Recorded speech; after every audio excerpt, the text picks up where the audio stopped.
கடல் இரைச்சல் என்றால் என்ன? அலையோசை என்கிற வார்த்தையை கேட்பதற்கே மனதிற்கு இதமாக இருக்கிறது. ஆனால் கடல் இரைச்சல்? இந்த கடல் இரைச்சலுக்கு ஆங்கிலத்தில் ஓஷன் நாய்ஸ் என்று பெயர். கடல் இரைச்சல் சமீப வருடங்களாக மிகவும் அதிகமாகிக் கொண்டே வருகிறது. அது மட்டுமல்ல, இவ்வாறு அதிகமாகும் கடல் இரைச்சலால் திமிங்கலங்கள் பெரும் பாதிப்புக்கு உள்ளாகி இருக்கின்றன. திமிங்கலங்களும் ஓங்கில்களும், அதாவது டால்பின்களும், உணவை தேடவும் ஒன்றோடொன்று தொடர்பு கொள்ளவும் கடலில் பாதையை கண்டுபிடிக்கவும் ஓசையை சார்ந்தே இருக்கின்றன.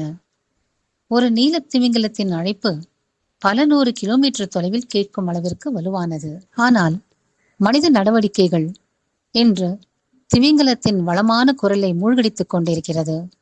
கப்பல்கள், எண்ணெய் ஆய்வுகள் மற்றும் கடலுக்கடியில் செய்யப்படும் கட்டுமானங்கள் கடலில் தொடர் இரைச்சலை எழுப்பிக் கொண்டே இருக்கிறது. நம்முடைய காதுகளில் நாள் முழுவதும் ஜெட் என்ஜின் ஓசை கேட்டுக்கொண்டே இருந்தால் எப்படி இருக்கும்? அப்படித்தான் கடல் இரைச்சல் கடல்வாழ் உயிரினங்களுக்கு இருக்கும். கடல் இரைச்சலின் விளைவாக திமிங்கலங்கள் மன அழுத்தத்திற்கு உள்ளாகின்றன. தங்கள் பாதையை மறந்து சில சமயங்களில் இறந்தும் விடுகின்றன. திமிங்கலங்களின் கழிவுகளை விஞ்ஞானிகள் பரிசோதித்த பொழுது பெருங்கடல்கள் அமைதியாய் இருக்கும் பொழுது திமிங்கலங்கள் மன அழுத்தமின்றி இருப்பது கண்டறியப்பட்டது. கடல்வாழ் உயிரினங்களின் பாதுகாப்பை உறுதி செய்ய நம்மால் என்ன செய்ய முடியும்?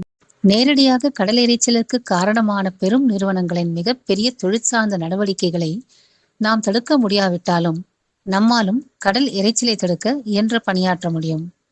கடல் இரைச்சல் சார்ந்த விழிப்புணர்வை நாம் ஏற்படுத்தலாம். பொதுமக்களின் விழிப்புணர்வு அரசுக்கும் நிறுவனங்களுக்கும் கடல் பகுதியை பாதுகாக்கவும் கடல் சார்ந்த நடவடிக்கைகளில் இரைச்சலை குறைக்கவும் அழுத்தம் ஏற்படுத்தும்.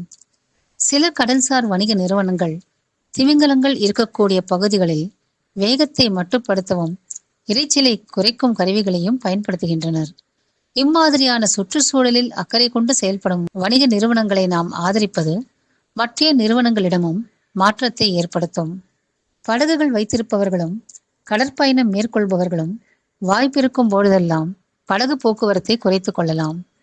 கடல் பாதுகாப்பு சார்ந்த நிகழ்வுகளில் ஆக்கப்பூர்வமாக பங்கெடுக்கலாம்.